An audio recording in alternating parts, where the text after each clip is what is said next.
Welcome, guys, to Metallarium Pages. It's a great pleasure to talk with you about the Foreshadowing, this new album, New Wave Order, and other things related to the metal world in general. So we are starting by asking, so how are you doing today? How is the band during the last couple years? Well, it's okay. As I said before, I'm trying to survive. As for me personally, I'm getting through hard. We're getting through hard times, but it's okay. And in the latest 2 years, well, there had been a lot of work for the foreshadow in the last 2 years because in 2023 we decided to say hello to our fans, to tell that we were alive after a long period of silence, and we released this EP called The Forsaken Songs. We had a tour with Saturnus and in the Woods. So we've been active more in this couple of years that in the previous 6 years. Let's consider there had been a pandemic in the middle, which has complicated things and which forced us to be more silent than ever. But we're still alive and keeping, and this is what it counts. Okay. So one thing that you mentioned about the delay or the absence of productions since your last album, 2016. Now we have a new album, so 8 years passed from that album. So I think the next question is a common one. Why the band delayed 8 years to release a new album? Even we have Forsaken Songs 2 years ago, but or 1 year ago, but either way, there's 8 years with you from your last album. I think we it's not fully 8 years. I would say in 2016 we released 7 tenors and we toured for this album. So we toured until 2018.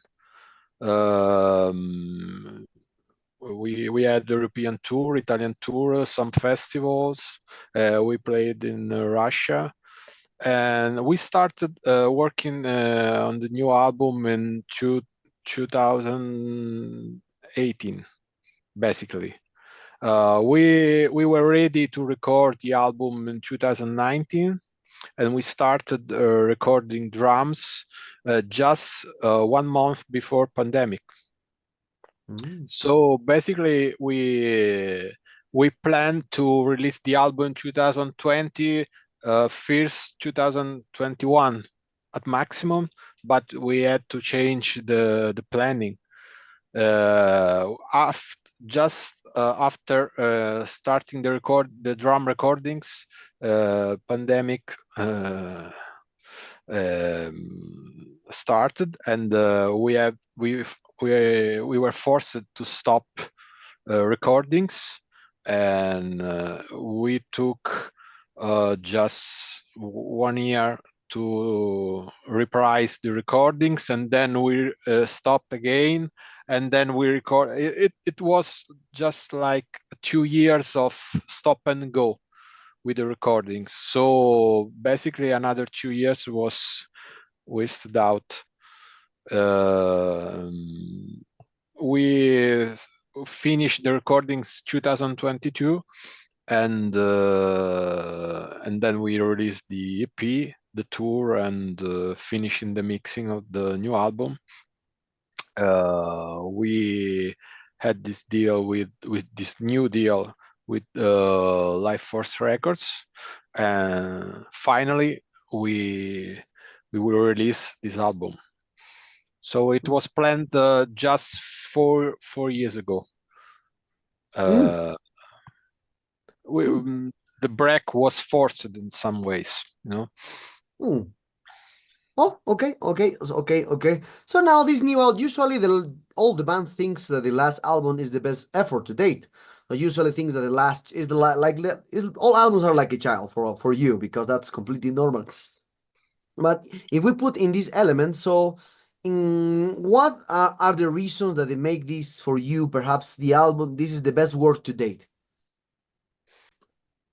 Well, the fact that is a step forward would let us say that this is the best album ever. And I was thinking about this a couple of months ago. I was thinking about the fact why all the bands always say the last album is the best album. Maybe it's not true. But you know, if you ask me this question, as for me personally, if you ask me this question a couple of years ago, I would have said that Oyanos is for me the best album of the Foreshadowing.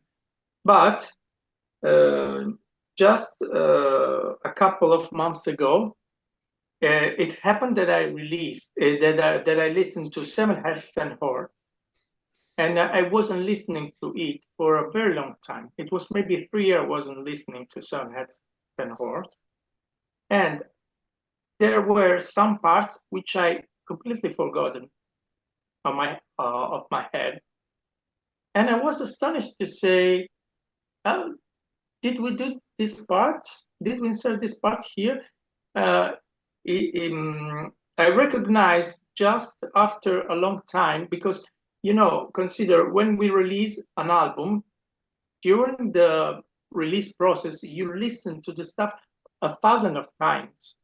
And maybe you are not in the position to say, objectively speaking, if it's a good album, it's a better album or not. So it was necessary that a long time was passed to understand which work we've done in Seven Heads, 10 Horns. And I must admit, there had been a complex work in terms of harmony, in terms of structure, timing, etc. So it's been a step forward indeed. But I can also say the same to this latest album, because it's been a step forward, because we try to dare something more from us, trying to explore new territories, because this album is a mixture of new wave and the basic sound that we have, which we have. And this very element might be risky one way or another, because, you know, if you were talking about the typical true metalhead, might not be appreciating this idea of going too much over the boundaries. But the fact that we have the courage to insert this new element could make this album to be considered a very step forward of the Foreshadowing. I want to be quite banal. This one is my favorite album, but basically for a simple reason, because it's what the Foreshadowing are now, what music they want to play in this moment, and it's a sum of our history, of our influences, and of what we are. So we are the children of 80s, basically, and later in the 90s of some kind of metal, of gothic metal, melodic metal. So we just melt these elements together, and that the Foreshadowing are what we actually want to play is new wave order. Oh, okay. I understand. So, I remember when I heard for the first time the Foreshadowing when you released your first album, Days of Nothing. At that era, I remember that a lot of bands came with you, like November, Clim 1918. A lot of great bands from Italy appears at that moment and at the beginning of 2000s. So now, how you see the development of the band since that album to now? So how do you see the perspective of the scene of that at that moment, that a lot of doom metal bands with a few reminiscences from the gothic era plays new? Because I think just you and November and actives, because Clean 1918 is no more active.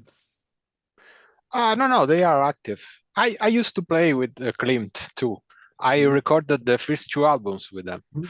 And no, they are active now. They will release a new album, maybe next year. But coming back to your question, I think it's a kind of different scene actually. Yeah, I talk about Rome because I know the bands from Rome. I think we have really interesting bands, like for example in Vernoir, they released an album just some weeks ago, and they are really great. I saw them live last week, and they are really interesting. A really good band. We have kind of we have a kind of different scene since 20 years ago, but there are a lot of active bands that try to keep on this kind of sound, this kind of music, of gothic music stuff.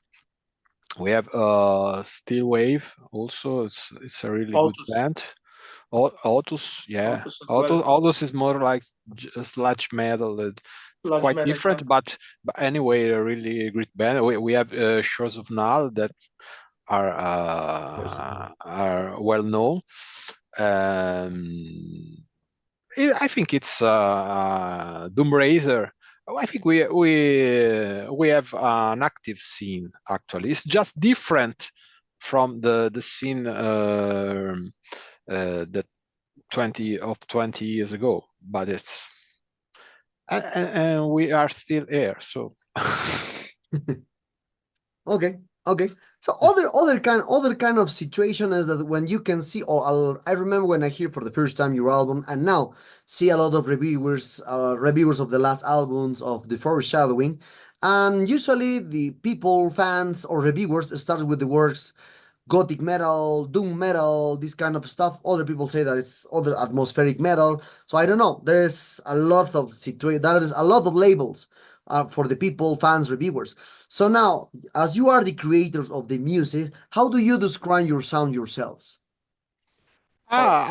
thanks for your question, but because it's we usually talk about this with the other guys of the band, and I think actually the Foreshadowing plays wave metal because we just mix the new wave sound of 80s with gothic metal elements, gothic doom elements.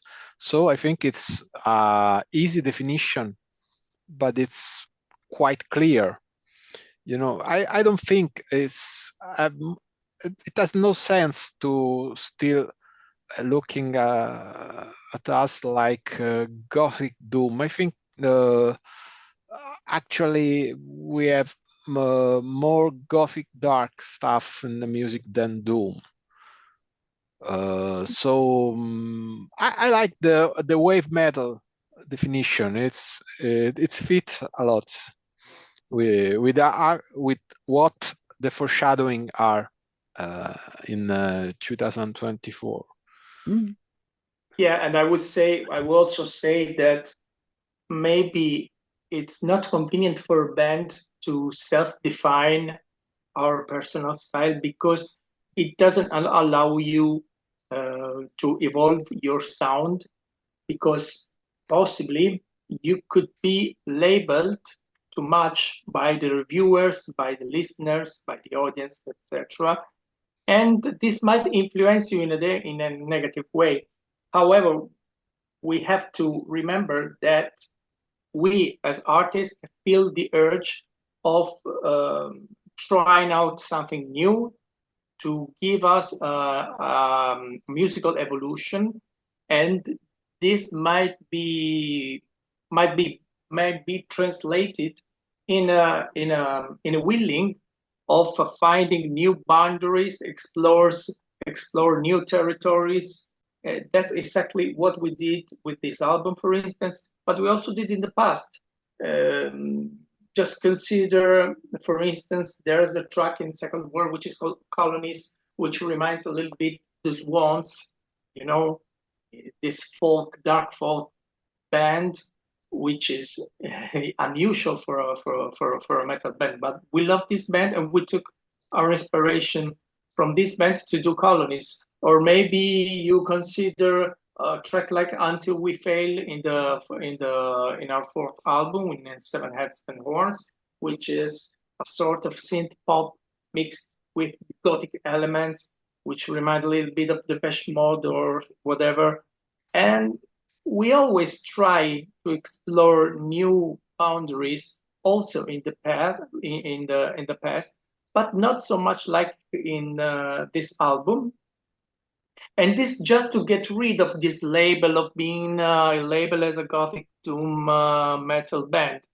This is the sound, the main sound, where we started to trace our path. But by tracing the path, I don't want to say we want to create shortcuts. We just want to keep going the same way, but in the same time, adding new elements. That's just what we want to do. Okay. Now talking about the concept of the cover art, talking about the lyric of the album, the lyric of the album. What things do you explore on this new album, talking about lyrically and visually into the cover art? Well, New Wave Order, if you consider the title track, is good because it synthesizes everything, both lyrically and musically, because it's a sort of nostalgical operation. We are great fans, as Alex stated before, we're children of the 80s, and so it was a sort of a tribute of the 80s music, in particular the first half of 80s music. So everything that might be inserted in the new wave concept, so gothic rock, dark wave, synth pop, gothic rock, etc. And in the same time is a sort of nostalgic reminiscence of a past that is not anymore. We're living in a society of consumerism. We live in a society where everything must be done in a hurry. We need to buy a smartphone every 2 years. We need to buy a car every 5 years. But there was a past which was more, more natural, more authentical. And this idea, we had the idea of having this concept lyrically speaking, because we felt the urge of criticizing this society, because we don't like this society the way it is. And I don't want to say that the final solution would be to come back to the past, because it makes no sense. The world is in progress and you can't kill the progress.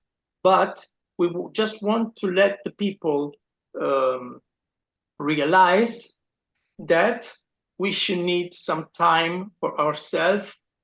We should dedicate some more time to small things, to also enjoy pretty little things or simple things in a more essential way, which is also the essence of the foreshadowing. This must be in a way also consistent with our musical style, because basically we always have the tendency of making things in an essential way.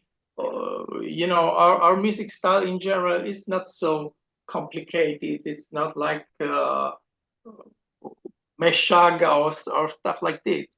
I think the Foreshadowing is a quite simple band which makes simple things, and this goes in parallel with the lyrical concept of this album. And I think this is what's behind the main idea of New Wave Order, because New Wave Order might be New Wave, but in the same time would be a reference to New World Order, not in the sense that I'm talking about directly to a corporation or an association of people. It's just a criticism to the capitalistic society. So we wanted just to try this symbol to define this main concept. Okay, okay.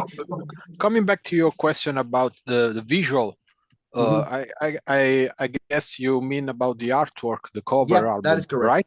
Yeah. Yep. We wanted to do something really different from the previous ones, because we, for the first 4 albums, we used the well-known names of like Seth, Zero Anton, or Travis Smith, that fits with the Gothic Doom world.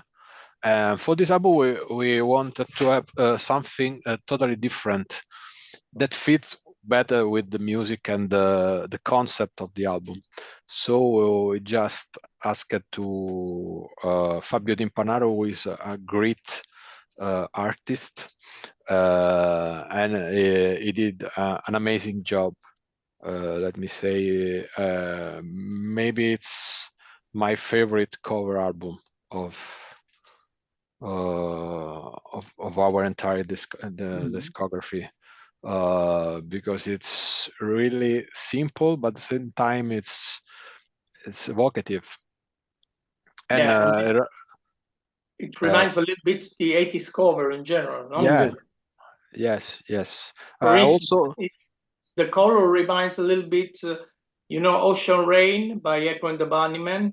Yeah. It's very similar, the color, Yeah, and also the inner illustrations inside the digipack are amazing. I really want. I'm just waiting for the feedback from the fans who will buy the CD, and will see all the great work behind the artwork and the booklet and the back illustration, the vinyl edition. It would be amazing, really. Okay, nice to know. Nice to know. So now talking about now the reception of the singles. How do you feel the fan receptions to the single has been to promote the new album, such Lobbies or Judas Has a Friend? How do you usually choose the single for encompass all sounds, considering that your sound, as you said, is wave, doom, gothic, have a lot of influence into the music. So how do you select a single in an album with a very diverse textures? Well, we had a really wide choice for this album about the single, because a lot, maybe 6 or 9 songs could be singles. So it was quite difficult to choose the right singles, but we think we choose the right ones in sequence. Lobbies, it's a quite good demonstration of what you will find in the album. What's the feeling, the concept of the album. And Judas, I think it's the more direct song of the album. It's catchy. It's really catchy at the first listening, but at the same time it has a lot of our classic elements inside. And then we will have the third single that will be Eyes of a Dawn.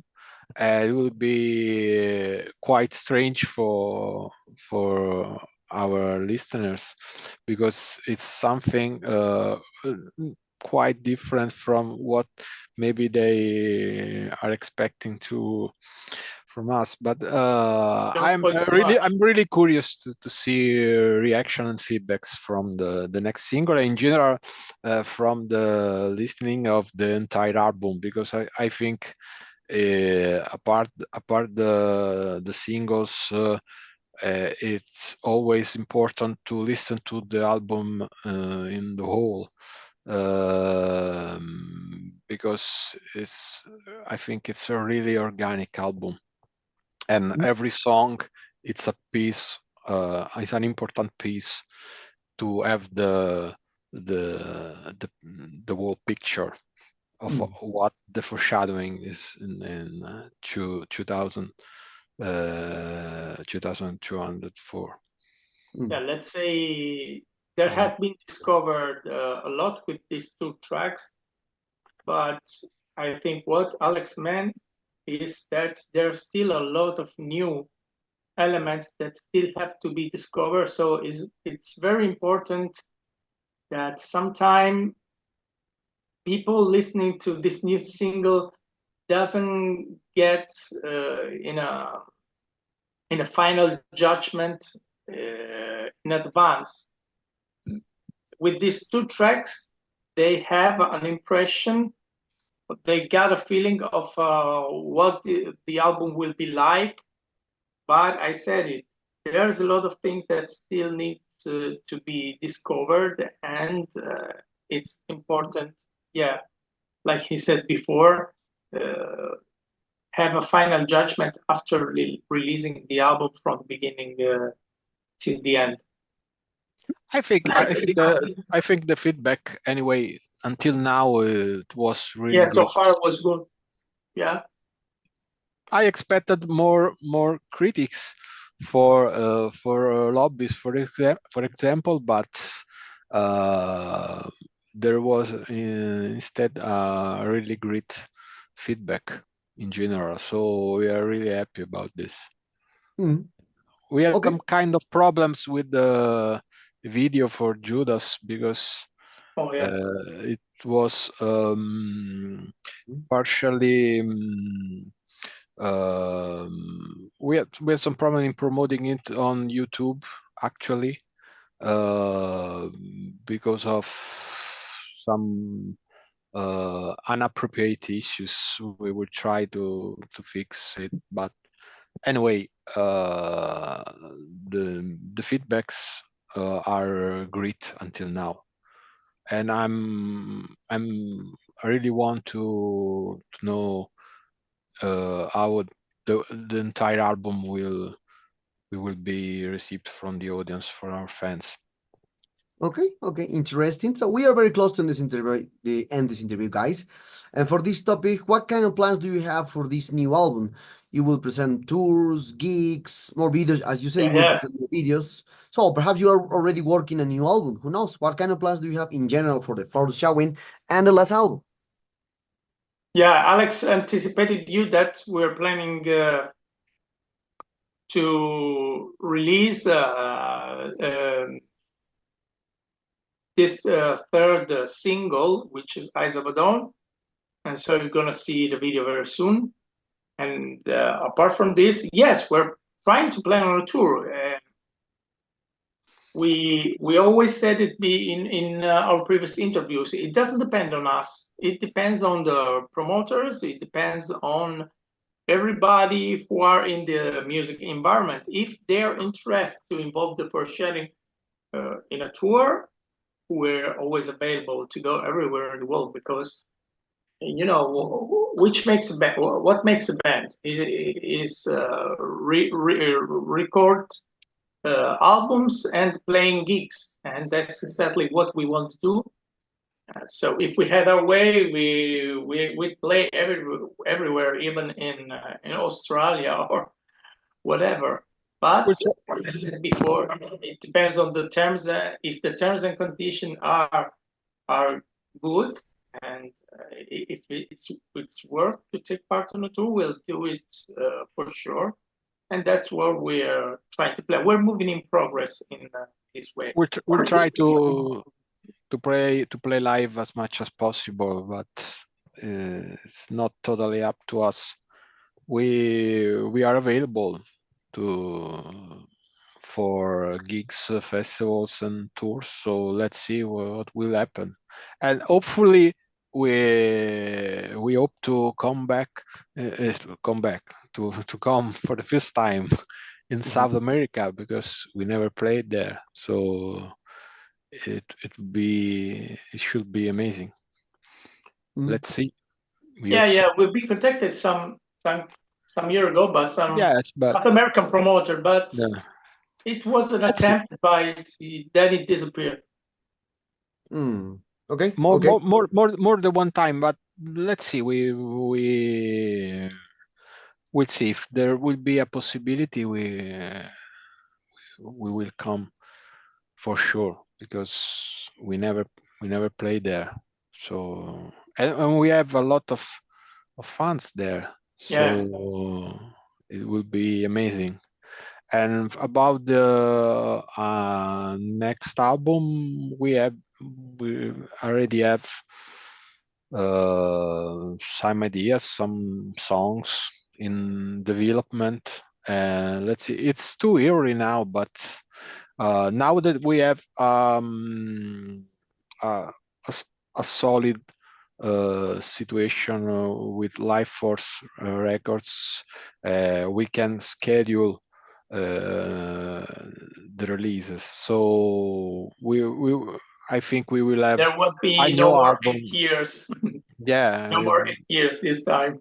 There are a lot of possibility that we will have a new album the next 2 years, maybe. So okay.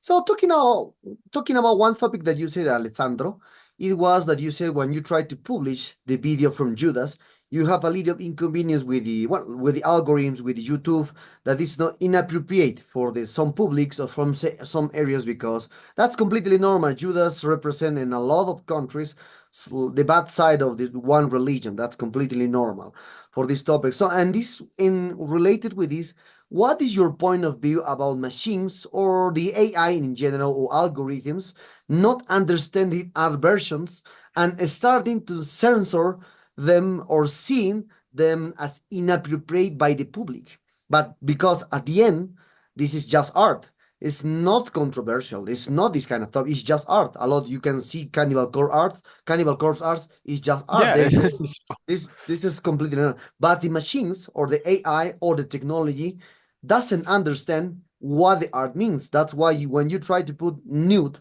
on Facebook or Instagram, automatically this algorithm censorship the page, censorship, because this machine, this software doesn't understand the concept of the art, because since the beginning the art has always been controversial in many ways. Yeah, I still didn't understand why what's the reasons, but what I can say, I hate machine. Machine will kill us. So Yeah, as well. I don't know. I don't know what's going on. It's scaring me sometimes, because I don't. I am. I'm a old school guy, you know. I would prefer listening to CDs, vinyls at home. I don't. I spend too much time on internet, and this is. I realize often that it's a waste of time, but actually sometimes it's necessary for our work. Unfortunately, it's necessary for a band like us. We have to spend a lot of time with these machines and social web stuff, you know. What can I say? If you don't do it, you are out in some ways. So it's just like two-side weapon. Yeah, it's a double-edged knife, you know. But but speaking about the danger of AI and social media, apart from the danger, because it's dangerous, if you're talking about AI, you always think is a great invention. Okay, that's right. We all agree with that. But in the same time, it might be dangerous if it's not controlled. But I repeat it, like I said before, we are not against the progress. The progress is progress and cannot be stopped. But we just believe in the use of technology and not the abuse, because this is what we're talking about. There is the tendency of having an abuse of those machines and AIs and all the stuff. And plus, another things which I don't like at all is that nowadays the bands have to deal to promote themselves by doing posts on social networks. Being at school means also that we feel ourselves musician, and we would like to deal with playing our music. We should be dealt with playing our stuff, create our music, and nothing else. I think doing advertisement for ourselves, it's not a job that should be made by a musician, but some others should deal about this. But nowadays, a band should be able to do this if it wants to be famous and be considered worldwide. And this is absurd in my opinion as well. Okay. I would spend more time listening to music than be on Instagram or Facebook posting stuff. But we have to do it. This is some of this.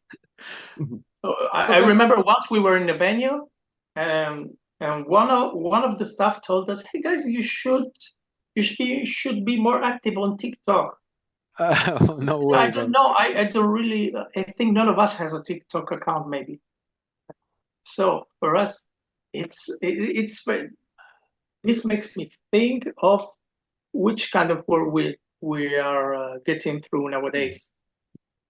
Okay.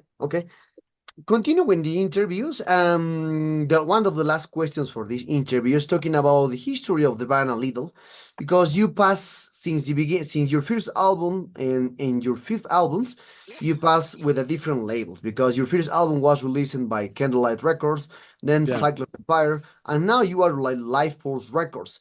So how do you see this change the labels in the band? Which was the best label for you until now? This kind of thing, or any kind of relationship that you remember, or any anecdote that you remember stay with that Candlelight, with Cyclone Empire, or with this Life Force Records? Yeah, it's a strange but nice question. I think every label in general have its good and bad sides. Maybe with Candlelight we just didn't have the attention we deserves at that time, because we are a newcomer band when we released the first album with them, and they put the album out without any particular attention and promotion. So we just have this album out and let's see what happens, basically. So we just realized it was not good for us in that moment. And then we signed with Cyclone Empire, and we had with them also the North American release with Metal Blade. And for the first few album, I must say they worked well with us. But the label started to went a bit wrong in general when we released the Seven Heads Tenors. I think they did a basic work with this album. just not a particular one, and promotion was really weak. We pushed by ourselves a lot the album with touring and live concerts and stuff like that. But from their side, it was kind of a missing promotion for this album. So we just quit the deal with them, and then we started working on the new album. But as said before, there was a pandemic and the forced break. So we just started again looking at the new label to release this album. We released the EP with Ardua Music, and I think Ardua is a great label, for a great underground label for this kind of music genre. But we needed to have a step forward for this album, because I think this album deserves it. And we had the fortune to meet Stefan from Life Force. He is a really great guy. I think Life Force is a really solid label, and actually until now we are working really well with them, and we are really happy about it. And yeah, if we have to make a comparison, just considering the very beginning from by each label, I think Life Force have had the best start in comparison to Candlelight Records and the Second Empire, because the beginning of from the side of Stefan has been very stimulating also for us, because we have perceived the enthusiasm of believing in us. And I think the promotion has been exactly how we imagine it, which wasn't at all the case of Candlelight Records, and in part wasn't the case also for Second Empire Records, because Ionos, as far as I remember, wasn't pushed so much as we imagined. Whereas in Second World, the job that he did was quite good. Much better. It was much better. It was good. It was overall good. I think in Second World, Second Empire did a good job. Okay. Thanks very much for this information, guys. Well, guys, we come to the sad moment of this interview. I hope you enjoyed this one like me. So really? Yeah, really a lot. Yeah, really nice. We also like your questions. Very Thank you very much. Yeah. Thank you very much for your kind words. So perhaps do you want to add something to your Latin American fans that expect someday a full tour here? Who knows? And obviously, Methalium followers. We hope to come back there soon, really soon. I never. It will be our first time for us, and since our first album, we had a lot of fans in South America.